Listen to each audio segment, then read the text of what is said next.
¿De verdad iba a subirme a esto? ¿Era siquiera posible que algo así existiera?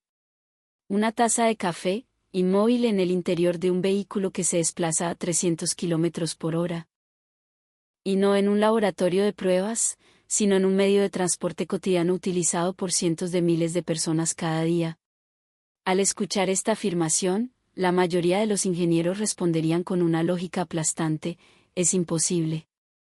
A mayor velocidad, mayor vibración. Es una ley fundamental de la física. Un vehículo que opera en el mercado tiene límites inherentes. Hubo un hombre que creía en esto con una fe inquebrantable. Un ingeniero aeronáutico estadounidense que había dedicado más de 20 años de su vida al estudio del control de vuelo y el análisis de vibraciones en aeronaves. Un hombre que había pasado su carrera observando en cifras el temblor de cada fuselaje, desde cazas de combate hasta los más modernos aviones de pasajeros. Su veredicto era absoluto: en el transporte de alta velocidad, el mayor desafío no es la velocidad en sí, sino la estabilidad. Y en materia de estabilidad, no existía vehículo que pudiera superar a una aeronave. Ese hombre, Marcus, se encontraba ahora en Colombia por una investigación. Su objetivo era único y preciso: determinar con sus propios ojos y sus propios instrumentos si el nuevo sistema de tren transandino del país era la proeza de ingeniería que se pregonaba, o simplemente un mito bien adornado. Desde el principio, no lo creía. Que un tren, confinado a los rieles sobre la tierra, pudiera ser más estable que un avión surcando los cielos era, para él, teóricamente inconcebible.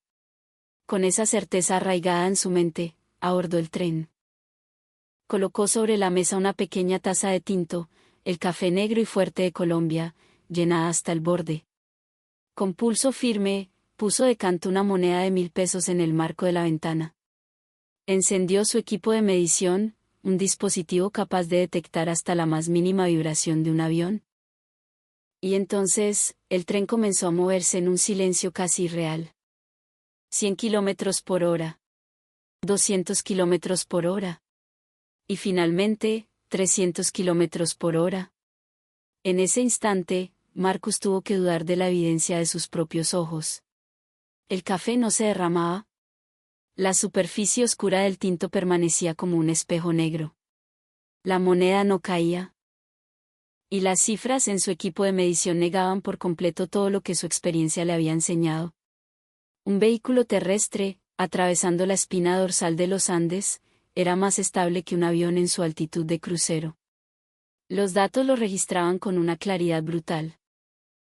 ¿Era esto una casualidad, una anomalía afortunada, o la consecuencia inevitable de una filosofía de ingeniería a la que Colombia había llegado? ¿Cómo era posible alcanzar tal nivel de perfección? Esta experiencia no solo desafió las suposiciones de un ingeniero aeronáutico, las demolió desde sus cimientos. A su regreso, escribiría un informe que generaría un debate entre técnicos de todo el mundo. ¿Por qué el tren colombiano no vibraba? ¿Por qué podía operar con una precisión de segundos? ¿Y por qué se gestionaba como si fuera algo ordinario, como si la perfección fuera la norma? La respuesta a esas preguntas es la historia que vamos a contar. ¿De verdad voy a subir a esto? Cuando Marcus se plantó en el andén de la recién modernizada estación de La Sabana en Bogotá, suprimió conscientemente esa pregunta que emergía desde el fondo de su escepticismo. Dejarse llevar por las emociones era la antítesis de su profesión. Él siempre había juzgado basándose en hechos y cifras.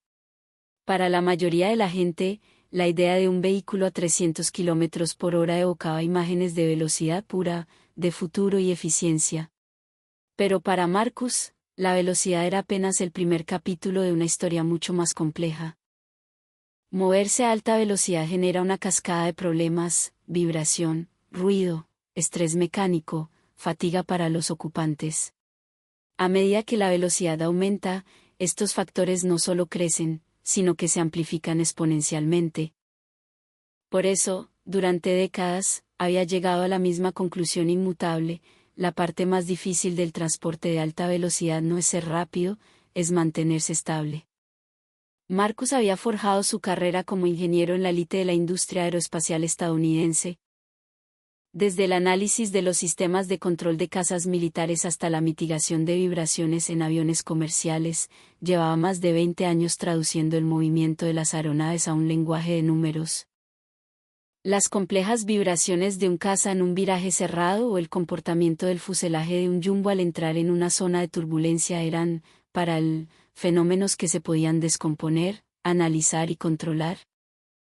Entendía a la perfección por qué un avión, a pesar de su velocidad, podía mantener una relativa calma en su interior. En el aire, la libertad de movimiento es mayor, no hay un contacto directo y constante con una superficie imperfecta. La postura se mantiene mediante superficies de control, y las vibraciones se disipan a lo largo de la estructura. Aún así, era imposible eliminarlas por completo. La ingeniería aeronáutica había invertido miles de millones de dólares y décadas de investigación solo para minimizarlas. Conociendo ese campo de batalla, para Marcus, un tren de alta velocidad terrestre era una propuesta inherentemente eficiente. Estaba atado a la tiranía de los rieles, una restricción física ineludible. El contacto entre la rueda y el riel es puntual, casi una aguja sobre un hilo de acero, una configuración ideal para transmitir vibraciones. La más mínima imperfección del terreno, la dilatación del metal por el sol de la sabana o la contracción por el frío del páramo, se transferiría directamente al chasis del tren. Por más que la tecnología avanzara, la Tierra tenía sus límites. Él no tenía ninguna duda al respecto. Había leído los informes sobre el cóndor andino, el nuevo orgullo de la ingeniería colombiana. Precisión horaria casi perfecta, un récord de seguridad impecable. 0 accidentes fatales en sus años de operación. Eran datos ciertamente loables, pero Marcus no veía en ellos una prueba de comodidad o estabilidad superior. Una tecnología que, en su concepto, se había iniciado en los años 60, no podía superar los sistemas de control de vuelo de última generación. Esa era su opinión sincera y desapasionada. Además, ya tenía pruebas que reforzaban su convicción. Justo antes de volar a Colombia, había realizado mediciones en un tren de alta velocidad en otro país sudamericano, uno que cruzaba las vastas y planas llanuras. Los resultados fueron exactamente los que esperaba, vibraciones que aumentaban en proporción directa a la velocidad, un comportamiento inestable durante el frenado, una brusquedad ocasional en los controles. Acababa de confirmar en carne propia los límites del transporte terrestre de alta velocidad. Por eso, ahora, de pie en el andén de la sabana, su conclusión no había cambiado. El vehículo blanco y aerodinámico que tenía delante era estéticamente hermoso. La limpieza era impecable. El movimiento de la gente, ordenado. Pero todo eso era superficial. Lo importante comenzaría cuando se pusiera en marcha. Marcus colocó su maletín a sus pies y verificó el contenido, un medidor de vibración y ruido de alta precisión, un acelerómetro de sensibilidad industrial. Eran los mismos instrumentos que usaba para detectar las microvibraciones en el fuselaje de un avión. Este viaje no era turismo, era un experimento. Además, había hecho otro preparativo. En una de las elegantes cafeterías de la estación, había comprado un tinto y lo había llenado con cuidado hasta el mismísimo borde del pocillo de cerámica. Y de su bolsillo sacó una moneda de 1000 pesos, brillante y pesada, para colocarla de canto en el marco de la ventana. No era un truco de salón. Era un método simple, casi arcaico, usado desde hace mucho en la aviación para obtener una confirmación visual de la estabilidad. Si había vibración, el café se derramaría y la moneda caería. Si no caía, eso sería, más que una cifra, una anomalía. Se va a derramar, se va a caer. Es imposible lograr una estabilidad de nivel aeronáutico en un vehículo terrestre. Mientras pensaba esto, Marcus notó una extraña sensación naciendo en su interior. Desde que había llegado a Colombia, nada parecía seguir el guión del caos organizado que esperaba. Los horarios no se desfasaban. El movimiento de la gente no era errático. El ruido no se amplificaba hasta el estruendo. Empezaba a dudar de que todo fuera una simple coincidencia. ¿Y si este país tuviera una aversión cultural a la vibración misma, al desorden? ¿Y si ese valor estuviera reflejado en el diseño y la operación de sus sistemas más complejos? Marcus aún no podía descartar del todo esa idea. La hora de partida se acercaba. Consultó su reloj. Las manecillas avanzaban con una precisión implacable. En el próximo instante, su convicción profesional sería defendida o se haría añicos. La respuesta estaba a una distancia de la que ya no podía escapar. La confianza que Marcus depositaba en la aviación no era un sentimiento, sino una conclusión forjada en años de experiencia y una montaña de datos. Siempre había tratado la vibración como un enemigo a controlar. En el diseño de una aeronave, el temblor no es un concepto abstracto. Hay que saber en qué dirección, con qué frecuencia y con cuánta energía se manifiesta. Sin ese conocimiento preciso, la seguridad y la comodidad son solo palabras vacías. En su juventud, Marcus trabajó en pruebas de control para aviones militares. Los cazas se mueven a velocidades extremas y realizan cambios de actitud violentos. Cada maniobra somete al fuselaje a fuerzas complejas que generan vibraciones. Un solo instante de error en el control podía llevar a la desestabilización de la aeronave. En ese entorno de alto riesgo, aprendió a la fuerza lo peligrosa y persistente que era la vibración. Cuando pasó al sector de la aviación civil, su perspectiva no cambió. Un avión de pasajeros no realiza maniobras tan agresivas, pero a cambio debe mantener la estabilidad durante vuelos de muchas horas. El hecho de que una bebida no se mueva excesivamente en la mesita de un pasajero durante el crucero no es casualidad ni un truco. Es el resultado acumulado de la forma de las alas, la rigidez estructural del fuselaje, la posición de los motores, los materiales que absorben vibraciones y la velocidad de respuesta de los sistemas de control. Marcus había analizado innumerables veces los datos de aviones que se habían encontrado con turbulencias. Sabía bajo qué condiciones se amplificaba el temblor y qué diseños lograban suprimirlo. Las cifras no mienten. Por eso confiaba en los hechos que éstas le mostraban. Por otro lado, cada vez que observaba un tren de alta velocidad, la misma pregunta surgía en su mente: ¿por qué alguien pensaría que se puede lograr ese nivel de estabilidad sobre el suelo? Las vías nunca son perfectamente rectas. El terreno se expande y contrae con la temperatura y la humedad, se hunde, se deforma. El contacto entre la rueda de acero y el riel de acero es una configuración inherentemente propensa a generar vibraciones. Para él, un tren de alta velocidad, por muy avanzado que fuera, seguía siendo un vehículo que corría rápido sobre la tierra. No poseía la libertad tridimensional de un avión. Tenía menos margen para el control. No había un espacio vacío a donde disipar el temblor. Por eso, los elogios que se hacían al cóndor andino los observaba con distancia. Que fuera puntual era admirable. Que su historial de seguridad fuera excelente era un hecho. Pero eso hablaba de la gestión de operaciones y del mantenimiento, no demostraba que su confort y estabilidad fueran la cima de la ingeniería. Así lo había racionalizado. Su experiencia reciente en otro país había reforzado esa idea. El tren de alta velocidad que cruzaba las llanuras era rápido, sí, pero los números mostraban claramente la presencia de vibraciones. Durante la deceleración, el comportamiento era errático, y los pasajeros sentían una tensión residual en el cuerpo. Era un resultado que no contradecía su concepción de los límites del transporte terrestre. Marcus había repasado esos datos en su mente una y otra vez. Por lo tanto, al llegar a Colombia, su evaluación estaba prácticamente decidida. El tren colombiano seguirá la misma línea, pensaba. Puede que los acabados sean mejores, pero los principios fundamentales no pueden cambiar.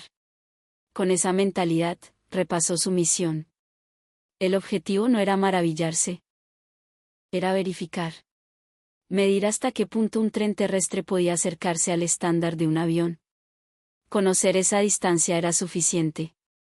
Por eso, la pulcritud y el orden que sintió en la estación de la Sabana aún no los había incluido en su evaluación. Eso es periférico, se dijo a sí mismo. La verdad aparecerá en los datos, una vez en movimiento. Mientras se repetía esto, hizo una última comprobación de sus instrumentos. Sensibilidad al máximo. Intervalo de registro al mínimo. Estaba preparado para no dejar escapar ni la más mínima sacudida. Todavía no sabía que la experiencia que le esperaba no solo cambiaría sus datos, sino su propio estándar de medida. Para un hombre que había vivido con el cielo como referencia, un vehículo terrestre era solo un objeto de comparación. Al menos, hasta ese momento. La decisión de Marcus de visitar primero otro país antes de llegar a Colombia no fue una casualidad. Para él, esta investigación era un proceso metodológico diseñado para llegar a una conclusión sin interferencias emocionales. Si viajaba directamente en el tren colombiano, su juicio podría ser acusado de estar sesgado por la novedad. Por eso, necesitaba un punto de referencia, una base de comparación en el mismo continente. La lógica era simple: si el tren que cruzaba las llanuras demostraba una estabilidad cercana a la de un avión, habría motivos para tener expectativas sobre Colombia. Pero si allí confirmaba los límites esperados, podría juzgar al sistema colombiano como una evolución dentro de ese mismo marco. Era una comparación, una validación preliminar y, sobre todo, un procedimiento para convencerse a sí mismo. La estación en la capital vecina era un reflejo de la energía de la ciudad, un torbellino de actividad. El flujo de gente era rápido, los anuncios por altavoz resonaban con fuerza, y el eco de pasos y conversaciones se mezclaba en un zumbido constante. Marcus observó el entorno y lo catalogó como una metrópolis normal. No había una atmósfera especial. Al subir al tren y sentarse, sacó inmediatamente sus equipos. Incluso antes de partir, ya detectaba una microvibración que subía desde el suelo. Las cifras eran bajas, pero no era una quietud total. Para un vehículo terrestre, estaba dentro de lo esperado. Cuando el tren se puso en marcha, la aceleración se sintió claramente en el cuerpo. Una sacudida transmitida a través del respaldo. Una vibración residual en las plantas de los pies. Un leve sonido metálico resonando en algún lugar del vagón. Marcus, impasible, se concentró en los números. A medida que la velocidad aumentaba, la forma de onda de la vibración se volvía visiblemente más irregular. Ciertas frecuencias se acentuaban, la amplitud crecía. No era un fenómeno inusual, era un patrón que había visto docenas de veces. Al superar los 100 km/h, el movimiento ya era perceptible sin necesidad de instrumentos. Varios pasajeros se reacomodaron en sus asientos, ajustando su postura de forma inconsciente. No llegaba a ser inquietante, pero estaba lejos de ser completamente confortable. En ese momento, se produjo una deceleración brusca. El tren frenó con fuerza, y el ambiente en el vagón cambió en un instante. Los cuerpos se inclinaron hacia adelante, y el café en la mesa de un pasajero cercano se agitó violentamente. Marcus consultó sus datos por reflejo: la aceleración longitudinal se había disparado. Control impreciso, sentenció para sus adentros. Un hombre de negocios sentado a su lado comentó con calma en inglés: suele pasar. No hay problema. Al escuchar esas palabras, Marcus organizó sus ideas. Aquello formaba parte del rango de tolerancia aceptado por ese sistema. Es decir, esa sacudida no era una anomalía que debía ser eliminada, sino un fenómeno aceptado. En la industria aeroespacial estadounidense, esa conclusión sería inaceptable. La frase, suele pasar, es una señal para detener la mejora. Marcus vio en ello una diferencia de filosofía. Cuando el tren llegó a su destino, su evaluación estaba casi completa. Era rápido, pero su estabilidad era limitada. Conveniente, pero dejaba una tensión residual. Era el arquetipo de lo que esperaba del transporte terrestre de alta velocidad. Al bajar al andén y mezclarse con la multitud, Marcus alzó la vista al cielo. Si en ese momento estuviera en un avión de pasajeros en crucero, habiendo recorrido la misma distancia en el mismo tiempo, su cuerpo no tendría ese recuerdo de la vibración. Esa comparación validaba su conclusión. Kevin, su colega que lo acompañaba, parecía pensar lo mismo. Al final, el de Colombia será una versión mejorada de esto, ¿no crees? Marcus asintió en silencio. Con esa mentalidad, volaron hacia Bogotá. En la mente de Marcus, el cóndor andino era todavía un simple objeto de estudio. sin expectativas exageradas ni recelos especiales. Solo algo que medir con la vara de la aviación.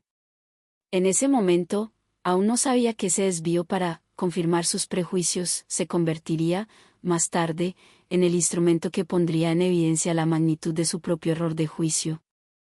Desde el momento en que aterrizó en el aeropuerto El Dorado, Marcus sintió que sus percepciones comenzaban a desajustarse lentamente. No fue un shock ni una epifanía, sino una extraña sensación de disonancia difícil de explicar. El proceso de inmigración fue fluido, la atención del oficial, concisa y precisa. Solo se usaron las palabras necesarias, sin gestos superfluos. Observando esa secuencia, Marcus tuvo una revelación: aquí, la gente no parecía operar movida por la emoción. Era como si actuaran siguiendo un protocolo invisible pero universalmente aceptado. Al salir al vestíbulo principal, notó el bajo nivel de ruido a pesar de la multitud. El rodar de las maletas, los pasos, las conversaciones, todo estaba allí, pero los sonidos no se mezclaban en una cacofonía caótica. Un lugar que debería ser bullicioso transmitía una calma extraña. Kevin, su colega, susurró: para ser un aeropuerto, es demasiado silencioso, ¿no? Marcus asintió lentamente, analizando el entorno. La sensación se intensificó en el trayecto hacia el centro de la ciudad. El tráfico de Bogotá era denso, un caos vibrante, pero un caos con reglas no escritas que todos parecían entender. Al llegar a la estación de La Sabana, la experiencia se agudizó. El tren que los llevaría a su destino, el Cóndor Andino, debía partir a una hora exacta. A medida que se acercaba el momento, el tren llegó al andén con una puntualidad pasmosa. Sin retrasos, sin prisas. Los pasajeros formaron filas de manera natural. Nadie corría, nadie empujaba. Marcus miró el panel de información. Mostraba la hora exacta, no una estimación. En todos sus viajes por el mundo, nunca había visto pasajeros que confiaran tanto en un horario. El tren partió exactamente a la hora indicada y llegó a la siguiente parada de la misma manera. El margen de error era de apenas unos segundos. Kevin consultó su reloj y frunció el ceño. Sigue cuadrando. Por alguna razón, esa frase resonó en el interior de Marcus. Dentro del vagón, nadie hablaba por teléfono. Nadie conversaba en voz alta ni se oían risas estridentes. Los pasajeros leían, miraban sus pantallas o simplemente observaban el paisaje en silencio. Y no se sentía antinatural. Observando la escena, Marcus consideró una hipótesis. ¿Y si en este país el orden fuera el estado por defecto? ¿Y si el comportamiento humano estuviera intrínsecamente alineado para no generar perturbaciones? Rápidamente desechó la idea con lógica. La vibración es un fenómeno físico, no un asunto de cultura o atmósfera. Pero para ser tan categórico, lo que estaba presenciando era demasiado coherente. Al llegar a la majestuosa estación de La Sabana para su viaje principal, Marcus se detuvo.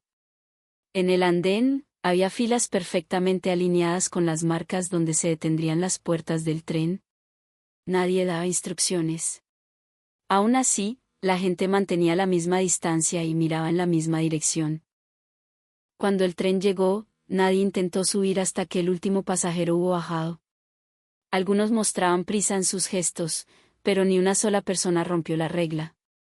La escena era distinta a la de cualquier otra ciudad que hubiera conocido. No era disciplina impuesta, no era una orden. Pero el resultado era un orden perfecto. Para cuando llegó al andén del Cóndor Andino, Marcus tuvo que admitir que su evaluación inicial se estaba tambaleando. Aún no había subido al tren. Aún no había comenzado sus mediciones. Pero ya sentía dudas sobre si podría aplicar la misma conclusión que había sacado en su viaje anterior. Si este país detesta la vibración, el desperdicio y el desorden estructuralmente, y si esa filosofía se ha aplicado no solo a la gestión de operaciones, sino también al diseño de los vehículos y al mantenimiento de las vías con un rigor obsesivo.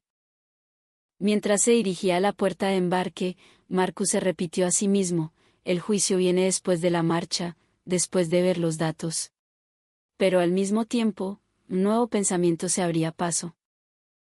Si el tren de este país realmente no vibra, ¿no será por casualidad? Tendrá que haber una concepción fundamentalmente diferente detrás de todo esto.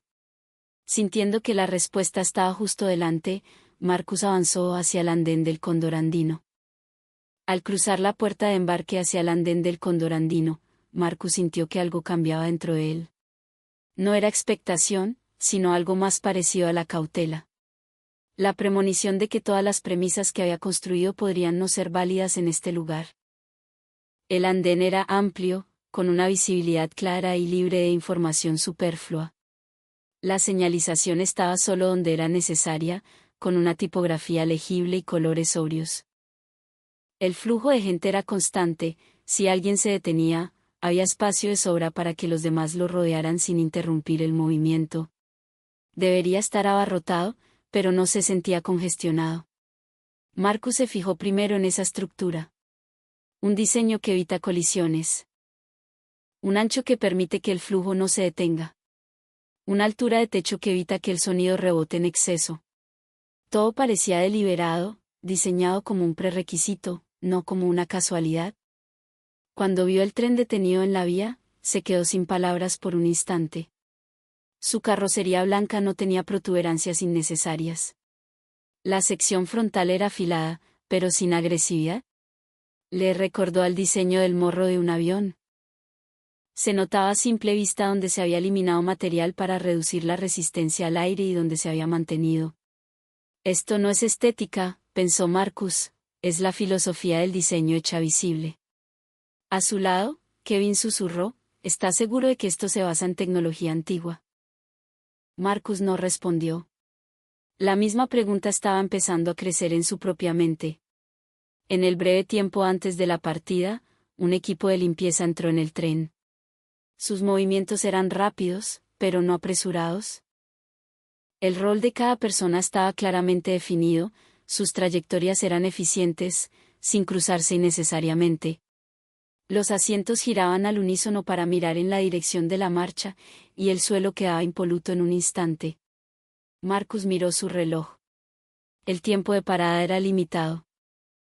Sin embargo, nadie mostraba signos de estrés y, al final, todos salieron, se alinearon en el andén y hicieron una reverencia coordinada hacia el tren. Parece un ritual, comentó Kevin. Pero Marcus tuvo una impresión diferente. No era una actuación. Era simplemente la confirmación conjunta de que un trabajo se había completado a la perfección. El anuncio de partida sonó, y los pasajeros formaron filas en silencio. Nadie empujaba, nadie intentaba colarse. Esperaron a que bajaran los que llegaban y luego subieron. Se repetía como un acto natural. Al entrar en el vagón, el aire cambió. No había olores. El sonido no rebotaba, era absorbido. Los pasos se amortiguaban. Al sentarse, Marcus se recostó instintivamente. El asiento no era ni demasiado duro ni demasiado blando, estaba diseñado para ser cómodo durante horas. Sin haberse movido aún, su cuerpo ya se sentía en reposo. Fue entonces cuando se dio cuenta de un hecho fundamental: este vehículo no estaba diseñado asumiendo la existencia de la vibración.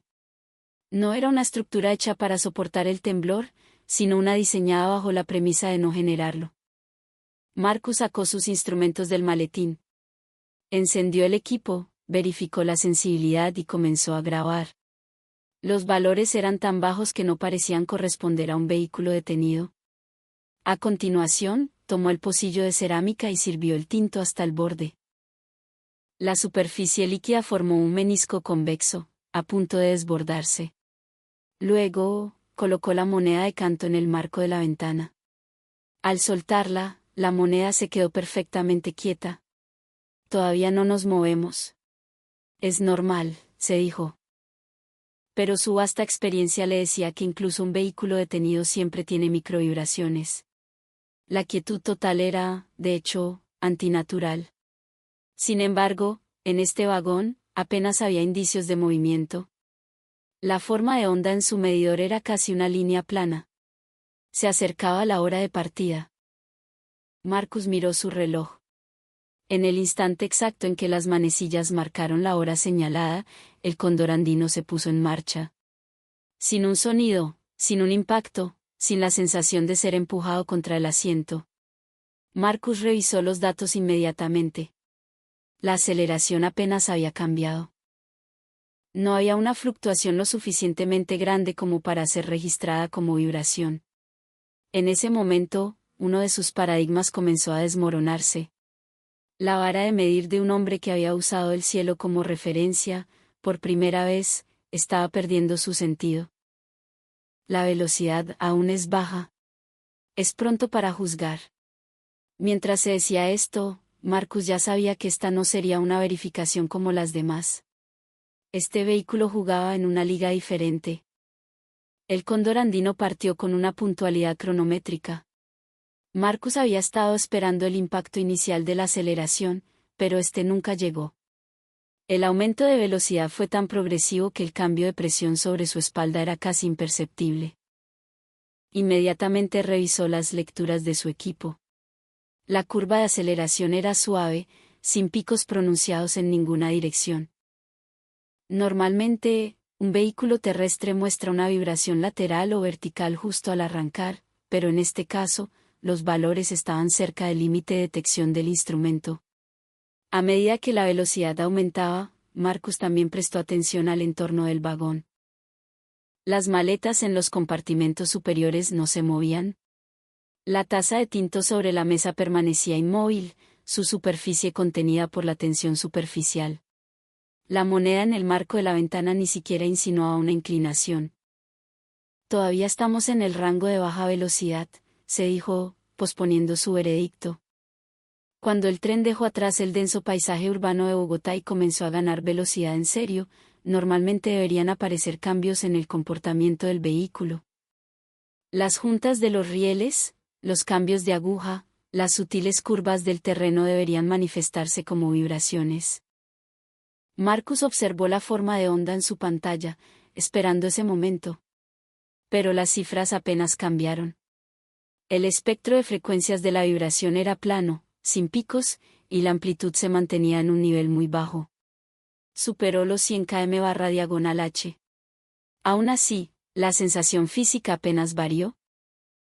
A esa velocidad, normalmente se sentiría un ligero temblor a través del suelo o el asiento. Pero en este vagón, eso no ocurrió. Fue entonces cuando Marcus usó por primera vez la palabra anormal en su mente. Anormal no en el sentido defectuoso, sino de algo que se desviaba por completo de sus expectativas. Había medido docenas de trenes de alta velocidad. Por muy bueno que fuera el mantenimiento, la vibración siempre aumentaba con la velocidad.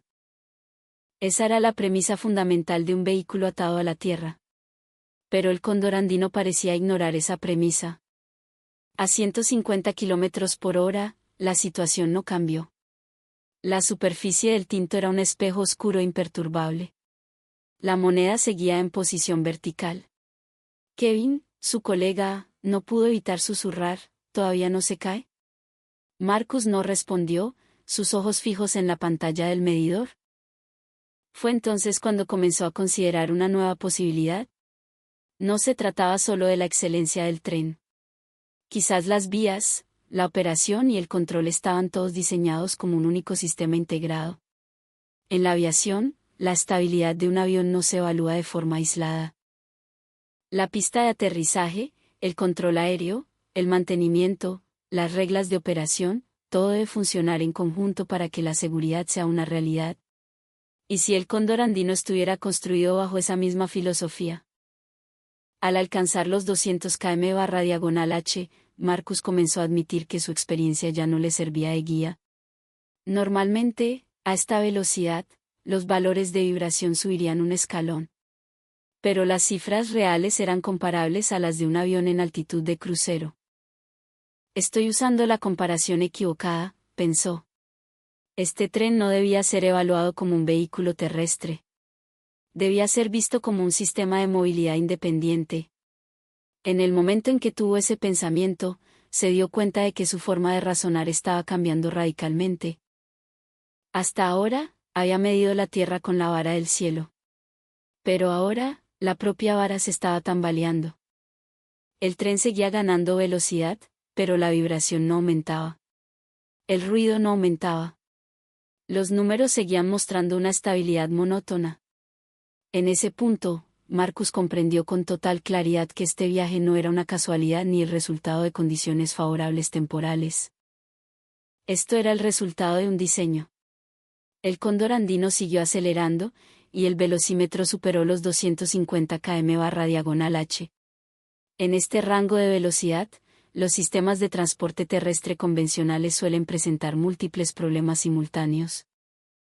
La más mínima deformación del chasis se amplifica como vibración, el ruido aumenta y los pasajeros tensan sus músculos inconscientemente. Marcus había experimentado eso innumerables veces. Pero este viaje era diferente. La forma de onda en su medidor seguía siendo estable. Ninguna frecuencia específica sobresalía, el espectro completo estaba atenuado a un nivel bajo. Esto no significaba simplemente que había poca vibración. Significaba que la fuente misma de la vibración estaba siendo suprimida. Marcus también observó el sonómetro. A pesar de acercarse a los 300 km/h, el nivel de ruido se mantenía en el rango de los 50 decibelios, comparable al de una biblioteca silenciosa. Durante el crucero de un avión, el ruido en la cabina normalmente supera los 70 decibelios. Aunque el avión es más rápido, el entorno del tren era objetivamente más silencioso. Fue entonces cuando Marcus tomó conciencia de que el eje de su comparación estaba equivocado. Hasta ahora, había puesto a la aviación en la cima basándose en el único criterio de la velocidad, viendo los vehículos terrestres como inferiores. Pero lo que estaba experimentando era un espacio de movilidad que lograba simultáneamente velocidad y un confort absoluto. Al superar los 280 km/h, el café en la mesa no se había movido. Su superficie seguía plana, sin la más mínima onda. La moneda en el marco de la ventana continuaba inmóvil, desafiando las leyes de la física tal como él las conocía. Por primera vez, Marcus apartó la vista de sus instrumentos y observó la escena con sus propios ojos. Sintió la necesidad de aceptarlo como un fenómeno, no como una hipótesis o una teoría. Esto no era un error de medición. No era una casualidad. Volvió a mirar los números. Las aceleraciones en los ejes longitudinal, lateral y vertical se mantenían en niveles bajos y estables. El tren no vibraba en respuesta a la velocidad, era como si la velocidad misma estuviera siendo absorbida por el sistema. Aquí, Marcus tuvo una epifanía sobre la filosofía de diseño. En la aviación, la vibración se detecta y luego se suprime mediante sistemas de control. Pero el cóndor andino estaba diseñado para reducir la premisa misma de que la vibración vaya a ocurrir.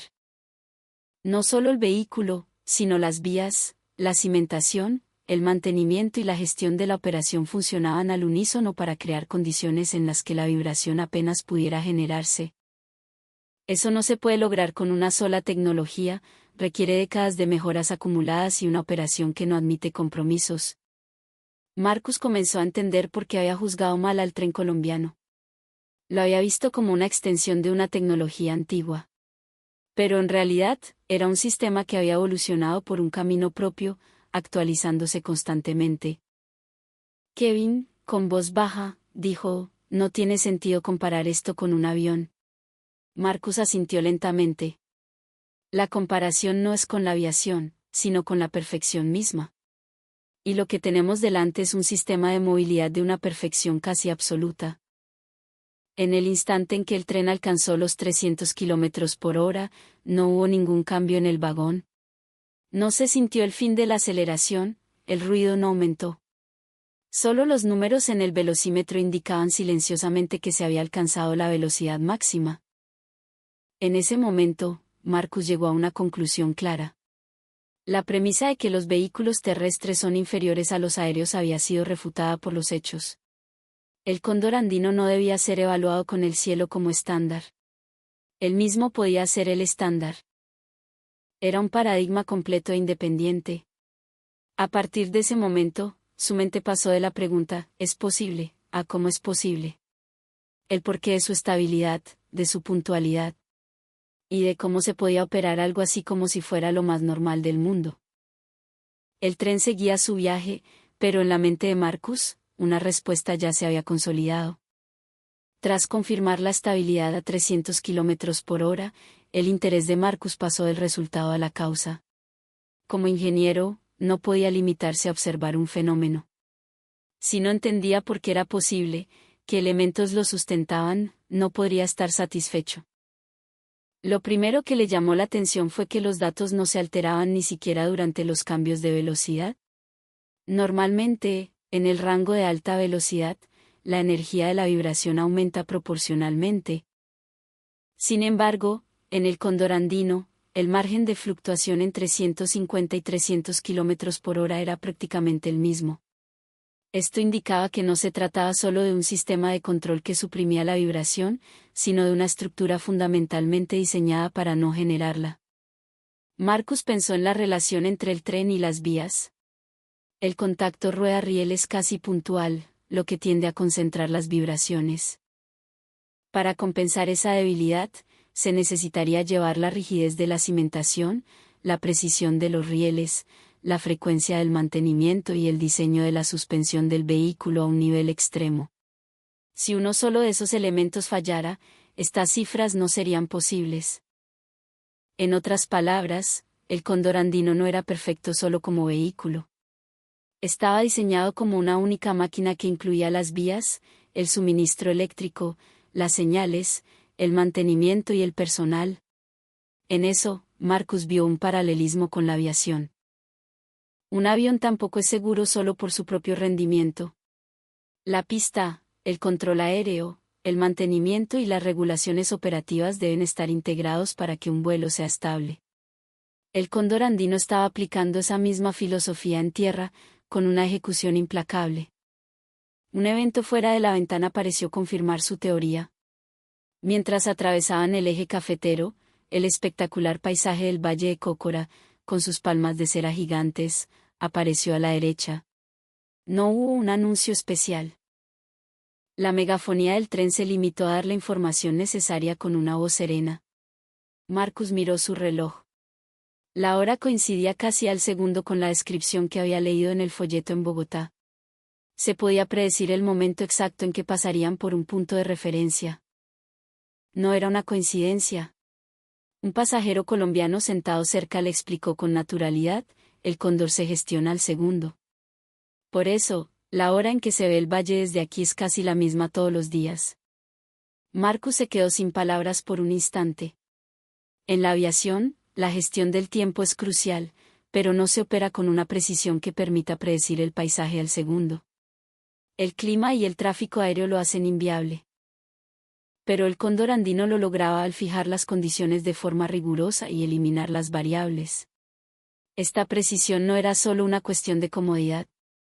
Que toda la operación sea predecible significa que, si ocurre una anomalía, la causa puede ser identificada de inmediato. En definitiva, estaba directamente ligado a la seguridad. Fue entonces cuando Marcus comenzó a entender por qué el tren colombiano llevaba años sin un solo accidente grave. No era un milagro ni buena suerte. Era que el diseño y la operación estaban concebidos desde el principio para que los accidentes fueran estructuralmente improbables. La parada en una de las estaciones intermedias también fue impresionante. La deceleración fue suave, el error en la posición de parada, de apenas centímetros. El intercambio de pasajeros se completó en poco tiempo, y la partida fue puntual al segundo. De nuevo, no había ni rastro de prisa o caos. Fue entonces cuando Marcus llegó a una conclusión final. El cóndor andino no era un vehículo que presumía de su velocidad. Era un vehículo que, como resultado de priorizar la estabilidad por encima de todo, resultaba ser rápido. Esa inversión del orden era la clave de todo. La aviación parte de la premisa de la velocidad y luego añade capas de estabilidad.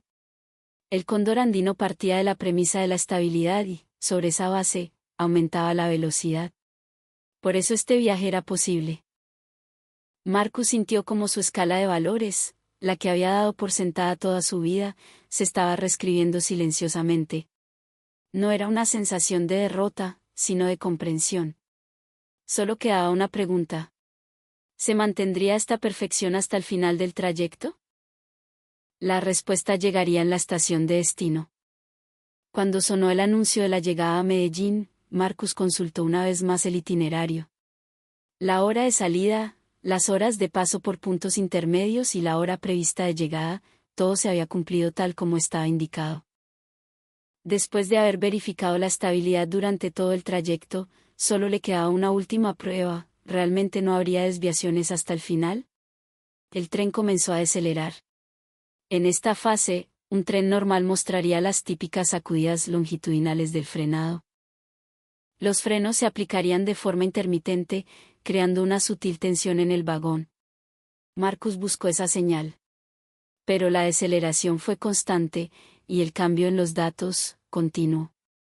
No hubo picos bruscos de aceleración longitudinal, y el balanceo lateral se mantuvo controlado. La superficie del tinto no se rompió hasta el final. La moneda de canto nunca se inclinó. El andén de la moderna terminal del Valle de Aburrá apareció a la vista. El tren se detuvo en la posición exacta designada. Marcus miró su reloj.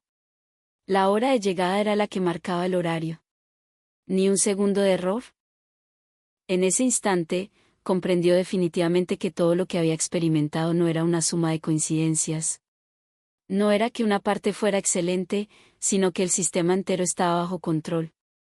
Por eso la estabilidad no se había roto de principio a fin. Al bajar al andén, los pasajeros comenzaron a fluir en silencio. Nadie corría, nadie se detenía a bloquear el paso. El equipo de limpieza ya estaba en posición, listo para preparar el tren para su próximo servicio. En sus movimientos tampoco había un ápice de desperdicio. Marcus se giró y miró el tren detenido. Este vehículo no era especial solo en condiciones de prueba. Estaba diseñado bajo la premisa de mantener este nivel de rendimiento a diario. De lo contrario, una operación con esta puntualidad sería imposible. Kevin dijo en voz baja, al final, no pasó nada. Marcus le respondió escuetamente, el hecho de que no pasara nada es el resultado. Dentro de su mente, todas sus premisas anteriores se habían derrumbado y reordenado. La idea de que la aviación era la forma más perfecta de transporte de alta velocidad, la convicción de que los vehículos terrestres eran inferiores, todo eso había perdido su significado frente a la realidad. El cóndor andino no había sido creado para competir con los aviones. Había sido diseñado con un criterio de valor diferente y había alcanzado una forma distinta de perfección.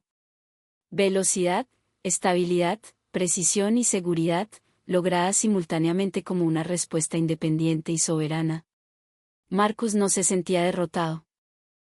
Sentía que un error en su conocimiento había sido corregido. Como ingeniero, no había resultado más saludable. Esta llegada no era simplemente el final de un viaje.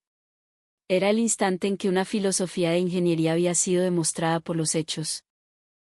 Lo único que quedaba era decidir qué hacer con esa nueva verdad.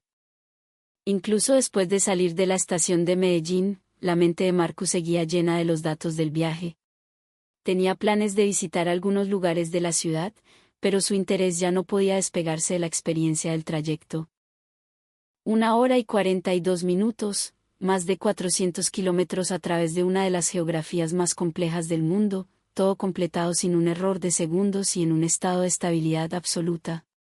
Ese hecho se repetía en su cabeza una y otra vez.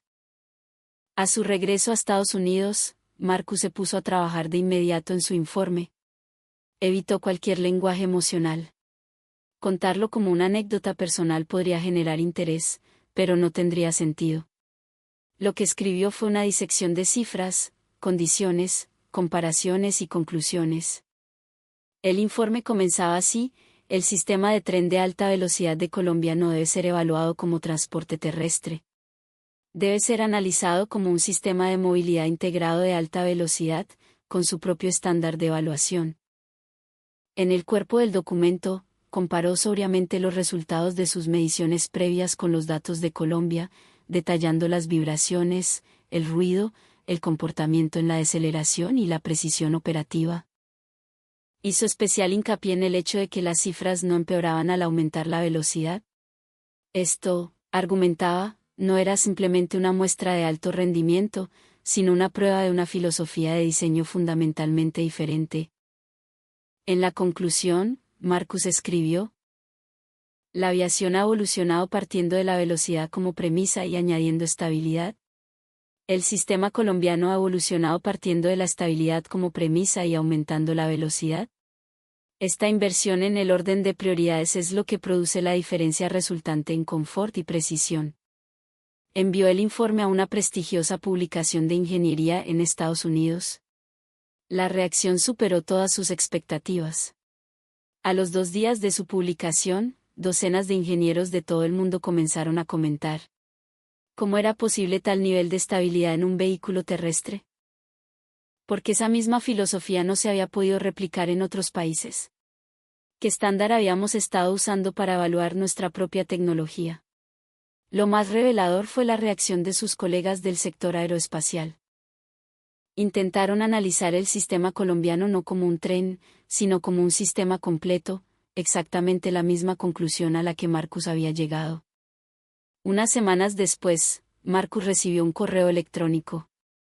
El remitente era un representante del Consorcio Ferroviario Colombiano. El mensaje era conciso: hemos leído su informe. Si es posible, nos gustaría invitarlo a presenciar las pruebas de nuestra próxima fase. Fue la primera vez que escuchó hablar del proyecto El Cóndor del Sur, una línea que se adentraría aún más en la cordillera, hacia Cali. Un terreno aún más desafiante. Una proeza de ingeniería que, según los estándares previos, bordeaba lo imposible. Pero Marcus ya no podía descartarlo con un escepticismo inmediato. La experiencia en el tren a Medellín le había quitado esa certeza. Contactó a Kevin. Volveremos a Colombia. Esta vez, a la siguiente fase. Después de colgar, Marcus miró una maqueta de un avión en una estantería de su estudio. Durante toda su vida, había medido el mundo con el cielo como referencia. Pero ya no. El estándar no era único. Desde la perspectiva de la perfección, en la Tierra existían respuestas equivalentes, o incluso superiores, a las del cielo. La pregunta que se había hecho en el andén de la estación de La Sabana finalmente había cambiado de forma. ¿De verdad voy a subir a esto? Ya no era una pregunta cargada de duda.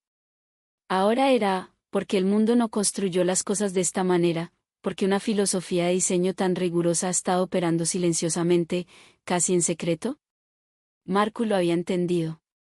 El tren colombiano no era especial. Era el resultado de no aceptar compromisos hasta alcanzar un nivel que parecía especial. El ferrocarril de Colombia no era un medio de transporte. Era un ejemplo de cómo la acumulación de conocimiento técnico puede funcionar como un hecho cotidiano.